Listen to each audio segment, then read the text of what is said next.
What is it about hemp that's so controversial? Why is it always in the news lately? And is it only because it's tied to medical marijuana? Can it be good? I'll leave the legal discussion to the lawyers. What I'm interested in are potential health benefits. You know, hemp, cannabis, that plant that can be legally grown all over the world and is often used in marijuana production. With all this news, I decided to do a little digging and to try to figure out why hemp is so controversial. I mean, hard liquor is legal and it has no redeeming health qualities whatsoever. So does hemp have any redeeming qualities? We'll find out. With us is the author of Cancer, Step Outside the Box, Ty Bollinger. Hi, Ty. Thanks for being with us. Thank you, Carol. One of the really incredible things I was reading about in your book was hemp. Yeah. Marijuana, basically. Right. Tell us the history of hemp, because I found this quite unusual. Well, hemp has the reputation now as being this evil weed. But the medicinal history of hemp is quite fascinating. Back as far back as the 1930s, there were medicinal hemp tinctures in almost every pharmacy in the United States. Hang on, I want to go even further back. Yeah. Didn't you write in your book that Washington and Jefferson and Lincoln and all these presidents actually grew hemp, so it was legal to grow everywhere? They did. And they could use it as they wanted to use it? Yes, as a matter of fact, some farmers in the colony of Virginia were required to grow hemp. And so it's such a good fiber, very good for making clothes, a lot of different industrial uses for hemp. Ford thought it was strong enough to make a car out of it, and he did. It was as strong as steel. Yeah, one of the first Model Ts was actually made from hemp, and it ran on hemp fuel. And then the enemy of hemp was William Randolph Hearst. With paper. Well, yeah, Explain with newspapers. Well, hemp is a much more efficient way to make paper. In 1 acre of hemp, you can do 10 times the amount of paper than 1 acre of trees. So why did he want it outlawed? Because he owned thousands of acres of forest that when he owned paper. So this was a political thing. It had really nothing to do with hemp itself. Exactly. It really didn't. It was more about the money. It was more about eliminating the competition. And so that's why hemp was demonized and thought of as this evil weed. They put out propaganda films like Reefer Madness and so forth to make people afraid of hemp.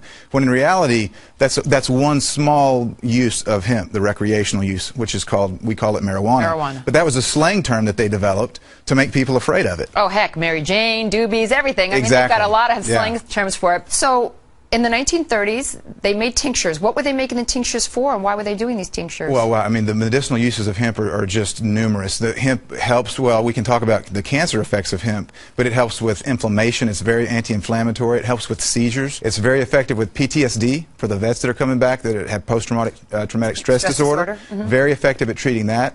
It's an anti-inflammatory.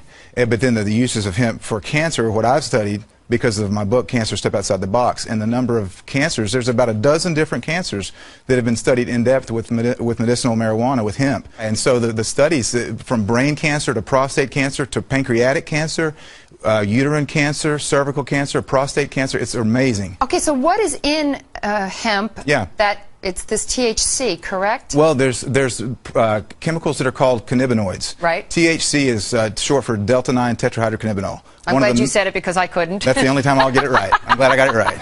So that's the one, THC is the one cannabinoid that everyone's familiar with. That's the one that's psychoactive, and that's the one that gets you high if you smoke it. Okay. But there's other cannabinoids. One is called CBD, cannabidiol, and it's very medicinally used. There's no psychoactive component of CBD. So what do? Extract these to make tinctures, or you can make tea out of? You can make tea. You can eat it. It's a great superfood. You're into raw. A lot of people use raw hemp in their superfoods. Well, do you get high off of hemp if you eat it as a superfood? No, well, or just the seeds. You've got to heat the THC to make it become psychoactive. So people that eat the plant, they put in a smoothie.